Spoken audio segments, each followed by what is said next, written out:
Yes, friend! Kasama na ang iyong Maria Morena. And now it's Friday. Ay, it's giving! It's giving na, huy, ang saya-saya. Ang saya-saya vibes talaga. Diba? It's giving you parang, good job. Nagsipag ka. Kaya, magpahinga ka na.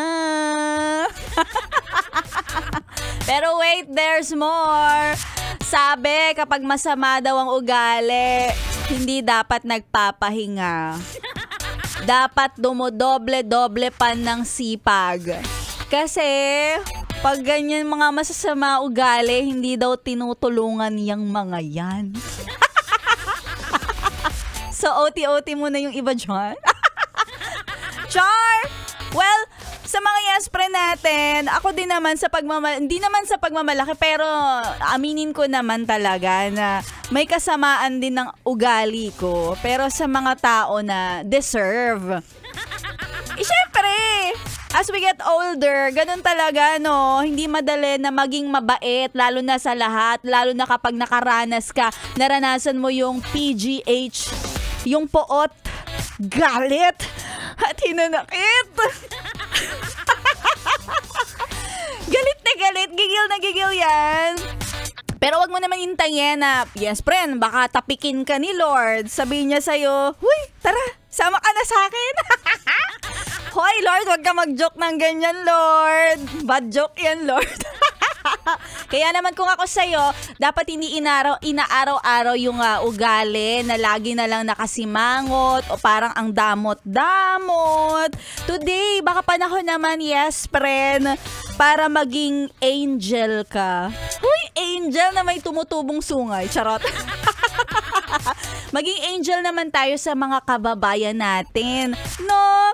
Lalo na sa mga naapektuhan ng itong kamakailan lang na lindol sa Cebu. Not once, but twice. Kaya naman, kung maaari po, yan, para medyo magbawas-bawas ng sungay. O kaya naman, kung kayo ay maaari rin na makatulong magbigay ng mga cash donation sa pamamagitan ng MBC Operation Tulong. Ito po ang ating Metrobank account number sa Vito Cruz Branch. MBC Operation Tulong, account number 640-7640-086412. At syempre, dapat tayo, yes friend, mananaig pa rin ang ating pagiging makabayan, yung pagtutulungan at pagdadamayan lalo na sa mga oras ng pangangailangan. Andito sa 101.1, solid tayo. Yes, oo, medyo matabilang mga dila. Pero syempre si Maria Morena spread din ng kasiyahan at syempre ng kabutihan para sa inyo. Kaya sagot ko na yung dessert nyo. Ako yun. Ako yung dessert nyo today. Kaya naman mamaya ang pa-dessert natin, ihahain ko sa ating kwentong MILF, My Intimate Love and Fantasies. Sa mga nakatutok, nag-aabang para sa ating countdown ng solid 100 days. Abang-abang ka lang dyan ka lang, ha? Huwag nang lilipat at tuloy-tuloy mo lang ang solid na pakikinig sa akin. Dito lang yan sa 101.1 Yes FM.